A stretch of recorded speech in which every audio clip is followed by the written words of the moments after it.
Assalamualaikum warahmatullahi wabarakatuh. Kembali lagi bersama kami channel Obor Malam.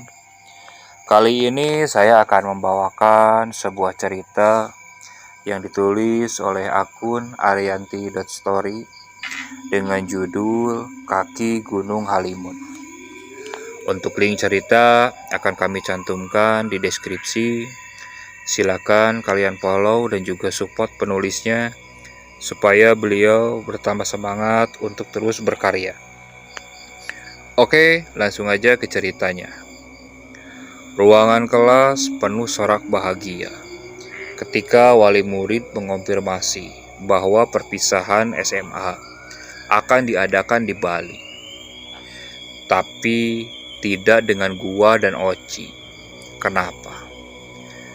Karena gua yang pecicilan, usil, dan jahil, gak habis pikir bagaimana bisa menghabiskan waktu di dalam bis selama 2 hari lebih. Maklum, dulu belum ada tol Cipali. Walau perpisahan masih 6 bulan lagi, akan tetapi pihak sekolah sudah terlanjur memberikan surat persetujuan keberangkatan sekaligus surat pernyataan kewajiban menabung bagi para siswa yang ikut ke Bali guna memenuhi biaya perpisahan nanti. Gua gak ikut deh kayaknya, ujar Oci. Sahabat gua yang satu ini memang gak bisa naik mobil lama-lama. Oci akan terserang sakit kepala yang hebat. Begitu juga kalau Oci kebanyakan mikir tugas sekolah. Air mata Oci pasti keluar dengan sendirinya karena menahan pusing di kepalanya. Kayaknya gua juga gak ikut deh, Ci, ujar gua menjawab pernyataan Oci. Ah, kalian gak seru deh, ujar kedua sahabat gua yang lain. Sebut aja mereka Mustika dan Nini. Lo kenapa gak ikut, Ri? Tanya Nini. Tahu dah, Ning, gua udah capek duluan deh ngebayangin 2 hari di dalam bis. Terus lo mau kemana? Tanya Mustika. Belum kepikiran, ujar gua menutup pembicaraan. Mendekati hari perpisahan, Oci tiba-tiba ngajak gua buat liburan di rumah nenek tirinya di sebuah desa terpencil di kaki Gunung Halimun. Menurut Oci, dia terakhir ke rumah nenek tirinya itu saat masih SMP. Itu pun karena kakeknya meninggal. Dari semenjak itu, Oci dan keluarganya tidak pernah bertandang ke desa tersebut lagi. Singkat cerita, datanglah waktu di mana gua dan Oci berangkat. Gua janjian ketemu di Terminal Parung. Soalnya, kata Oci, angkutan ke rumah neneknya itu jam 9 udah gak ada yang ngetem di pertigaan. Dan harus nunggu mobil yang balik dari kaki gunung. Singkat cerita, besoknya gua datang ke tempat gua janjian, yaitu di Terminal Parung. Kita langsung naik bis jurusan Bogor. Dari Bogor nyambung naik angkot ke Lewiliang. Dan dari Lewiliang naik angkot lagi ke Jasinga. Nah, akhirnya kita sampai di pertigaan, di mana di sebelah kiri pertigaan itu terdapat mobil plat hitam, mobil pribadi yang dijadikan angkutan desa. Gua dan Oci sampai di pertigaan jam 9 kurang 15 menit. Beruntungnya mobil terakhir masih ada di pertigaan. 1 kilo dari pertigaan, jalanan ke arah desa masih diaspal dan sedikit lebar. Namun ketika memasuki jalan lebih dalam, kiri dan kanan jalan adalah hutan dan jurang. Jalanan juga menjadi lebih kecil dan berubah menjadi bebatuan yang menyatu dengan tanah merah. Setelah 1 jam 30 menit perjalanan, kali ini gua disuguhkan pemandangan yang amat menakjubkan. Di sekeliling gua penuh hamparan padi yang masih menghijau, dan di sebelah kiri mulai ada pemukiman warga. Tidak sulit menuju rumah Mak Eno. Ya, Mak Eno ini nama dari nenek tirinya Oci. Rumah Mak Eno ini berada di dalam bangunan sekolah dasar. Sekolah dasar di desa tersebut hanya ada satu-satunya. Posisinya di sebelah kanan jalan. Sebelah kanan jalan hanya ada bangunan SD aja. Sekeliling sekolah dasar itu adalah hamparan sawah milik warga. Gua dan Oci memasuki halaman sekolah yang tidak berpagar ini. Gua menaiki 6 anak tangga di halaman sekolah, karena dataran sekolah memang lebih tinggi dari jalan. Seperti pada umumnya, bangunan sekolah. Di tengah bangunan terdapat lapangan. Kanan lapangan ada bangunan kelas yang berjejer. Sebelah kiri ada bangunan ruang guru yang luas. 1 kamar mandi dan yang paling ujung di kiri kamar Mak Eno. Kamar Mak Eno hanya ada 2 ruang sekat. Sekat pertama ruang kecil ukuran 2,5 meter kali 2 meter yang kadang difungsikan sebagai warung dadakan jika ada jam sekolah. Sekat kedua kamar Mak Eno yang juga berfungsi sebagai menyimpan perabotan dapur. Sementara dapurnya sendiri masih berupa tungku kayu yang berada di luar halaman belakang, tanpa ada dinding penyekat. Hanya berlantaikan plester semen aja.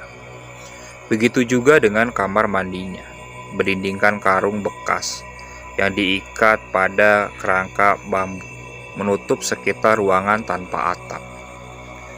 Kamar mandi ini hanya digunakan untuk buang air kecil aja, tidak bisa untuk air besar. Jika ingin buang hajat, kita mesti ke sungai. Begitu juga kalau mandi, harus ke kamar mandi umum di sungai. Bisa aja kalau mau mandi di rumah, tapi harus angkut air dari pancuran kamar mandi umum. Gua pernah nyoba angkut air dari pancuran. Alhasil begitu gua sampai ke perumahan warga, air yang gua bawa tinggal setengah ember. Belum lagi gua harus jalan 30 meteran lagi. Setelah naik tangga batuan samping sungai ke rumah Mak Eno. Akhirnya gua pasrah, mandi di pemandian umum yang hanya berdindingkan setengah badan. Malam kedua, gua dan Oci tidur di bagian depan rumah Mak Eno, hanya beralaskan tikar pandan. Dingin menusuk perut, sering terdengar dendangan. Dan yang paling gua khawatirkan terjadi. Ri, bangun Ri. Oci menggoyang-goyangkan tubuh gua yang tertidur pulas. Apa?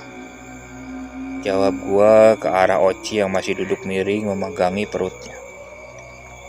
Gua mules Ri, gak tahan, ujar Oci dengan wajah penuh menahan mules. Ya udah, ayo ke sungai. Tapi gua takut Ri, udah jam 1:30 pagi, ujar Oci. Terus, lu mau boker di celana? Jawab gua. Ya udah ayo. Tapi lu jangan jauh-jauh dari gua ya Ri. Oci membuka pintu depan rumah dengan perlahan. agar tidak terdengar oleh Maeno. Setelah kita sampai di ujung pemukiman, kita harus turun melalui undak bebatuan menyerupai anak tangga, lalu melewati jembatan sepanjang 4 meter. Ke kiri dari jembatan terdapat kamar mandi umum dan WC tanpa atap. Sementara ke kanan dari jembatan terdapat 3 buah jamban untuk buang hajat. Oci memilih ke kiri agar mudah membasuh setelah hajat. Gua duduk di ujung jembatan menunggu Oci. Jarak dari jembatan ke kamar mandi umum itu paling hanya 5 meteran. Oci yang takut beberapa kali memanggili gua, memastikan gua masih ada di sana. "Ri," panggil Oci yang kesekian kali. "La ilaha illallah, Ci, bawel bener dah. Udah buruan, gua ngantuk," jawab gua dengan mata terpejam sambil menyandarkan kepala di tiang jembatan. Hening. "Ri." Karena bete terus dipanggil-panggil, gue diemin aja. Tapi Oci manggil lagi. "Ri." Gue buka mata. Baru aja mau buka mulut, terdengar suara dehem dari belakang. Sontak gua kaget. Gua nengok ke arah suara di belakang gua. "Ih, babe!" Gua lari ke tempat Oci dan memandangi Oci yang lagi nongkrong di ujung jembatan. Dan gua langsung memandangi sosok yang lagi nongkrong di ujung jembatan itu. "Kenapa, Ri? Lu jangan nyangkut-nyangkutin gua deh," tanya Oci tanpa kelihatan orangnya. "Ih, ada ular, Ci," jawab gua bohong. Gua gak mau Oci tahu, karena gua khawatir Oci takut dan pingsan kalau tahu. Bisa bahaya, dan bakal repot gua kalau gotong Oci yang badannya cukup gemuk. Gua masih menatap sosok itu. Tapi sosok itu gak melihat ke gua. Sosok itu memandang lurus ke depan. Gua gak bisa bilang makhluk itu sejenis genderuwo atau apa. Cuman sosok itu punya tanduk. Matanya bulat, besar, seperti bola golf berwarna merah.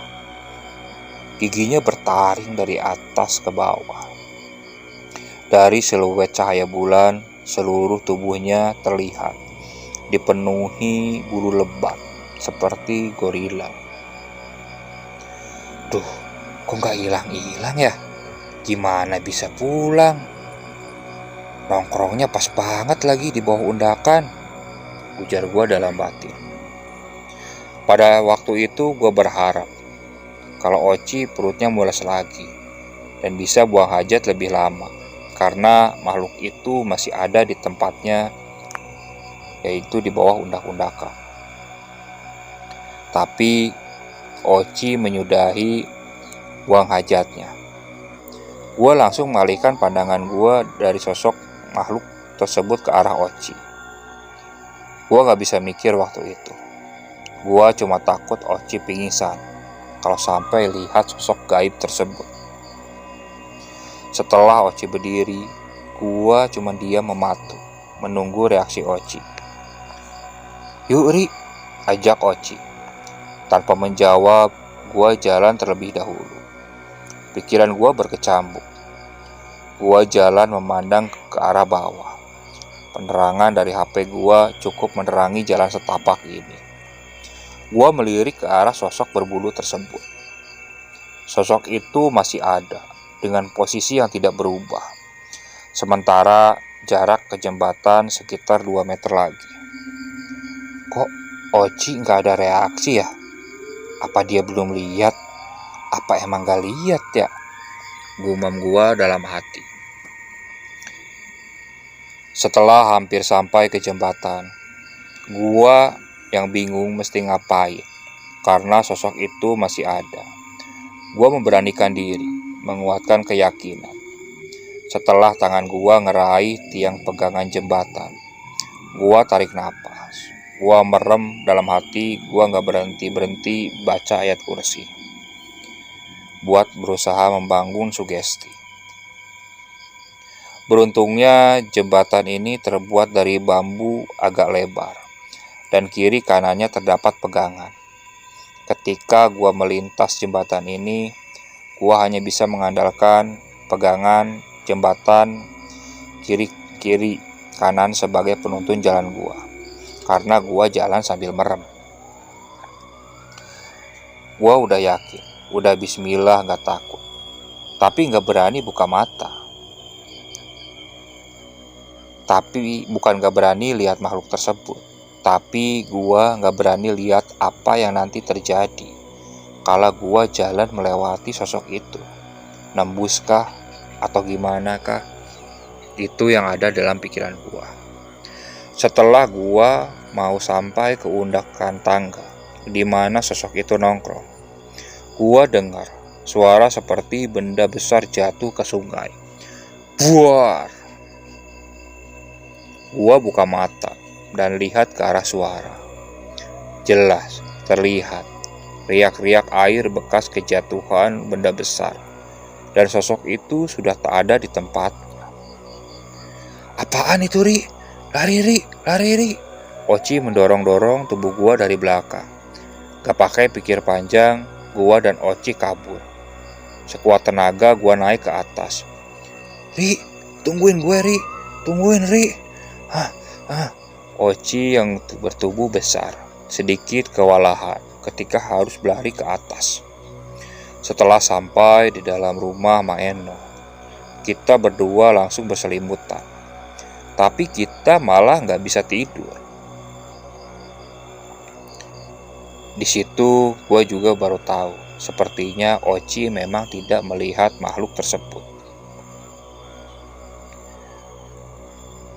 Nah, besoknya kita udah ada rencana buat naik Gunung Halimun. Tapi karena kejadian semalam, gua dan Oci baru bisa tidur subuh dan bangun siang. Ci, bangun Ci, udah jam 9:30. Jadi gak ke gunung? Masih ngantuk gua, Ri. Jawab Oci dilanjut tidur lagi. Ayolah Ci, gimana gak gemuk lo, tidur mulu. Jawab gua sambil tarik-tarik tangan Oci. Akhirnya Oci bangun dan kita segera mandi di kamar mandi umum. Sekalian cuci baju. Setelah selesai cuci baju, kita pamit ke Maeno untuk naik ke gunung. Mak, Oci mau jalan-jalan dulu ya ke gunung, ucap Oci mendekati Maeno yang berada di dapur sambil merebus dedaunan. Nanti aja Ci, ini udah mau jam 11, jangan tengah hari di sana, ujar Maeno memperingatkan. Sebentar aja Mak, cuma lihat dari dekat aja, gak lama kok, paling azan zuhur juga pulang. Akhirnya Maeno membolehkan dengan syarat jangan masuk ke gunungnya lebih jauh. Selain itu ada beberapa larangan yang Maeno beritahu ke kita, seperti jangan mengeluh capek, jangan nanya gunungnya yang mana, jangan ngomong yang gak sopan, jangan metik daun dan buah-buahan di sana. Setelah mendengarkan larangan Maeno, kita langsung pamit dan berangkat. Sesuai dengan petunjuk Maeno, tanpa berbekal minuman apalagi makanan. Hanya membawa uang di saku, karena menurut Maeno, Gunung Halimunnya dekat dan tidak jauh dari jalan menuju masuk gunung. Ada sebuah warung di sana. Lalu jalanlah kita menyusuri jalan yang searah dengan mobil angkutan desa. Hampir 20 menit kita jalan. Kita disuguhi dengan pemandangan hamparan padi. Tak ada motor atau mobil yang melintas. bahkan tanpa ada rumah di kanan dan kiri jalan. Duh, Ri, capek gua, mana haus, ujar Oci lalu duduk di plesteran mirip trotoar sebagai penghalang pinggir jembatan di atas sungai kecil. Iya, gue juga haus sih. Warung yang Emak Enoh bilang belum kelihatan ya. Gua ikut duduk di sebelah Oci. Katanya deket, tapi ini udah lama banget. Apa kita salah jalan ya? Ujar gua ke Oci. Enggak ah. Mungkin masih di depan kali. Tapi kok kerasaan kagak nyampe-nyampe ya? Gerutu Oci, lupa dengan apa yang diperingati oleh Maeno. Iya ya, perasaan itu gunung kayaknya menjauh terus deh. Timpal gua ke omongan Oci. Apa karena kita ngeluh mulu kali ya, Ci? Kata Maeno kan kita kagak boleh ngeluh. Tahu deh, Ri, kita balik aja yuk, ajak Oci. Yah, nanggung Ci. Kayaknya dikit lagi sampai deh.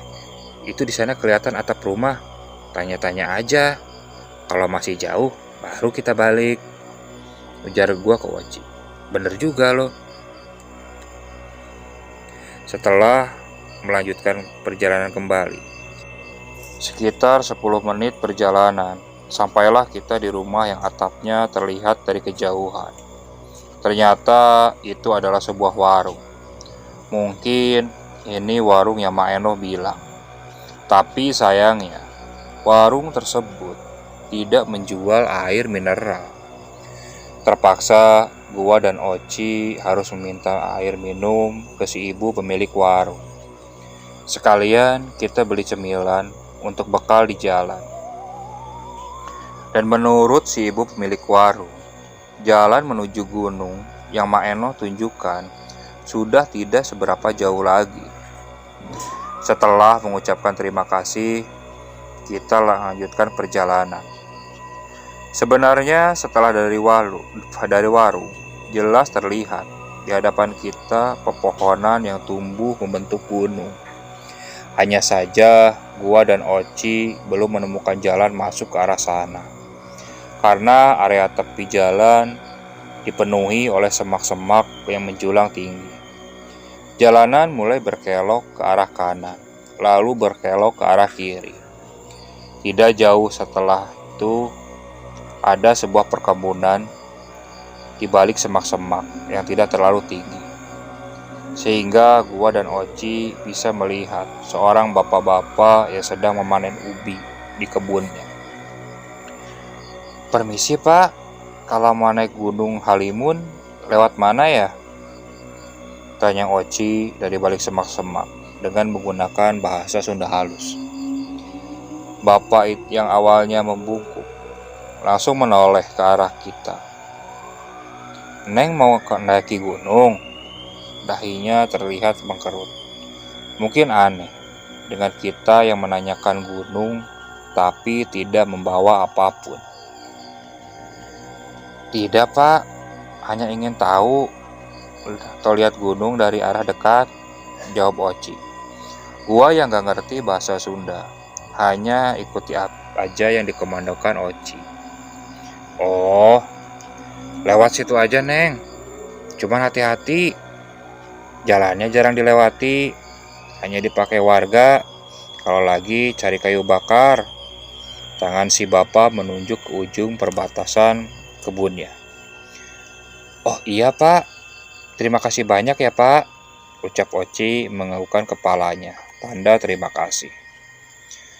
Iya Neng, tapi jangan sampai ke hutan ya, sampai di pertigaan jalan aja Neng, ujar si bapak memperingatkan.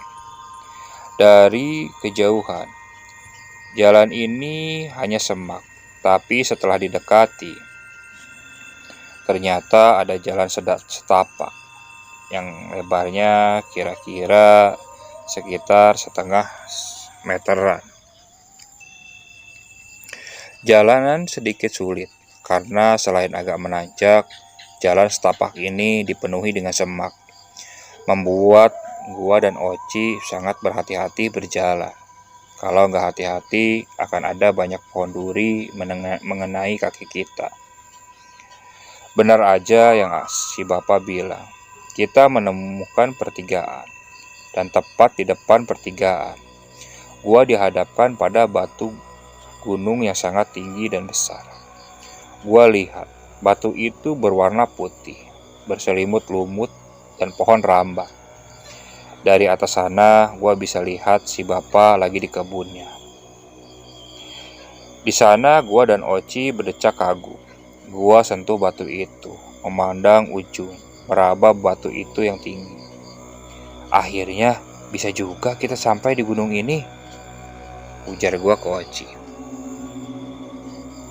Tapi, kemenangan kita gak bisa nyampe di pintu gunung aja. Kita harus masuk ke hutan, ujar Oci kepada gua. Seakan melupakan nasihat Maeno dan si bapak yang di kebun tadi. Gua juga ada perasaan ingin tahu lebih jauh dan membuat kita mencoba masuk ke arah hutan. Di deretan batu besar itu sudah terlihat pepohonan yang menjulang tinggi dengan kontur tanah yang menaik. Bagian dalam terlihat sedikit gelap karena rimbunnya pepohonan, seakan memanggil kita untuk merasakan sejuknya di dalam. Jalanlah kita berdua ke dalam hutan, mengikuti jalan setapak yang ada. Tapi anehnya, setelah kita susuri jalan setapak, kita berdua malah timbul lagi di pertigaan batu besar, muncul dari arah kanan jalan pertigaan. Dih, kok di sini lagi? Salah jalan kita, Ci, ujar gua. Kok bisa salah? Kita kan ngikutin jalan setapak, ucap Oci. Coba lagi, Ci. Ada jalan setapak yang ketutup semak kali. Ya, ayo. Setelah lama berjalan, aneh bin ajaib, kita nongol lagi di tempat yang sama. Ya, tiba di depan batu besar. Dih, kok di sini lagi, Ci? Ujar gua sambil geleng-geleng, tapi masih penasaran.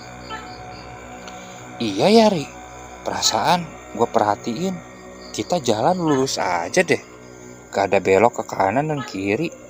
Ini kok kita kayak muterin batu ini. Coba sekali lagi, Ri. Penasaran gua, ajak Oci. Bodohnya kita, gua dan Oci gak merasa itu mungkin adalah sebuah penolakan dari pemilik gunung. Gua dan Oci malah penasaran dan mencoba masuk lagi ke jalan setapak tersebut. Namun tetap aja kita keluar di depan batu besar itu. Saat lagi linglung dan bingung, si bapak yang tadi nunjukin jalan tiba-tiba sudah ada di jalan setapak yang dari arah berlawanan. Neng, jawab si bapak itu menyadarkan. Seperti sadar dari hipnotis, gua baru sadar bahwa ada si bapak di hadapan kita. Neng berdua ngapain dari tadi mondar-mandir depan batu ini? Saya panggil-panggil, kok diam aja? Si bapak melihat gua dan Oci secara bergantian.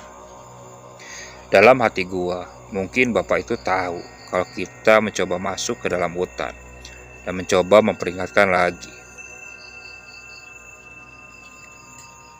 Karena tak ada jawaban dari gua dan Oci, si bapak itu melanjutkan ucapannya lagi. Neng, cepat pulang, udah sore, udah mau asar. Hah? Asar? Ujar gua bebarengan dengan Oci. Kemudian kita saling lihat-lihatan. Iya, ayo cepet, ajak si bapak itu. Lalu kita membalikan badan dan berjalan, mau si bapak membalikan badan dan berjalan di depan kita. Gua yang berjalan di tengah, kadang nengok ke belakang, ke arah Oci. Gua mengisyaratkan apa yang terjadi ya atau yang kita alami tadi. Kok bisa sampai asar ya? Oci hanya mengangkat bahu, tanda Oci juga tak mengerti. Padahal perasaan gua saat masuk ke dalam hutan, dekat batu besar itu, kita nggak lama berjalan. Mungkin hanya 10 menit, lalu muncul lagi di batu itu. Kalau 3 kali gua bolak-balik, artinya paling hanya menghabiskan waktu sekitar 30 menit. Bagaimana bisa? Ternyata sudah mau asar. Sekitar 3 jaman, gua bolak-balik di situ. Karena penasaran gua coba tanya ke si bapak. Pak, maaf, tadi bapak lihat kita mondar-mandir bolak-balik gitu, Pak. Tanya gua menggunakan bahasa Indonesia. Maaf, Pak, teman saya nggak bisa bahasa Sunda, sela Oci. Oh iya, tadi sudah bapak makan. Bapak kembali lagi ke kebun. Nah, pas bapak kembali, Neng berdua masih mondar-mandir di atas sana. Bapak itu menjawab menggunakan bahasa Indonesia. Kita berdua tadi mencoba masuk ke dalam gunung, Pak, ujar gua takut. Bapak itu lalu berhenti dan menengok ke arah gua dan Oci bergantian. Neng berdua masuk ke hutan? Tanya si bapak dengan mengerutkan keningnya. Iya, Pak, tapi malah muncul lagi di sana, di pertigaan batu besar. Bahkan udah nyampe 3 kali kita bolak-balik. Mungkin kalian kena akar mimang, jawab si bapak itu sambil kembali berjalan. Akar mimang? Apaan itu, Pak? Tanya kita berdua kompak. Tapi si bapak tidak menjawab. Hanya terdengar suara tawa pelan. Sudah, yang penting jadiin pelajaran aja. Kalau dikasih tahu itu lebih baik nurut. Apalagi kalian berdua itu bukan penduduk sini. Ada baiknya lebih baik hati-hati dalam hal apapun.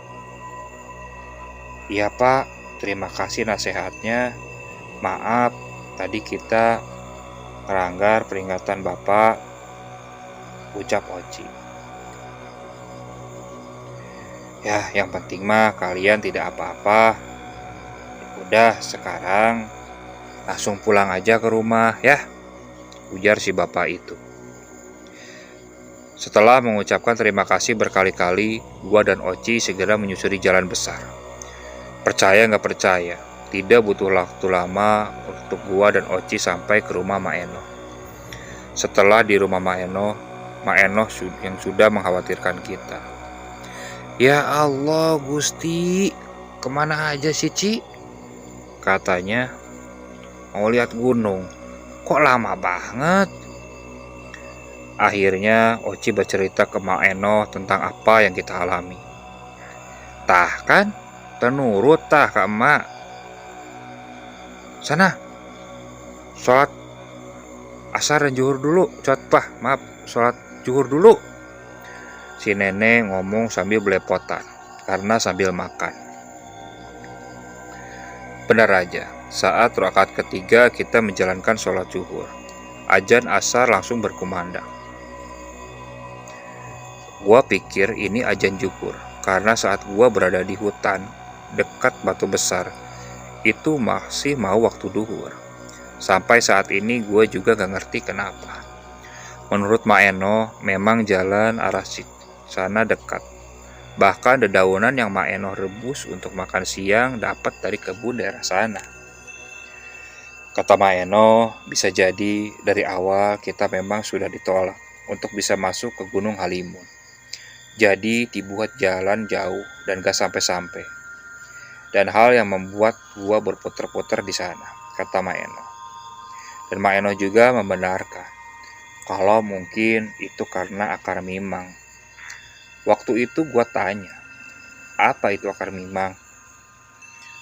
Mak Eno menjawab, itu adalah kakinya makhluk gaib yang suka menyesatkan kita di hutan dengan tanpa sengaja kita melangkahi atau menginjak. dan mengenai perbedaan waktu antara kita masuk ke hutan dengan kita terlihat mondar-mandir. Mak Eno menjawab, itu mungkin karena adanya perbedaan waktu antara dunia kita dan dunia mereka. Oke, sekian untuk cerita kali ini. Mohon maaf apabila masih banyak kesalahan dalam pembawaan cerita. Kritik dan sarannya sangat kami tunggu. Tetap support channel Obor Malam dan terus ikuti cerita-ceritanya. Oke, assalamualaikum warahmatullahi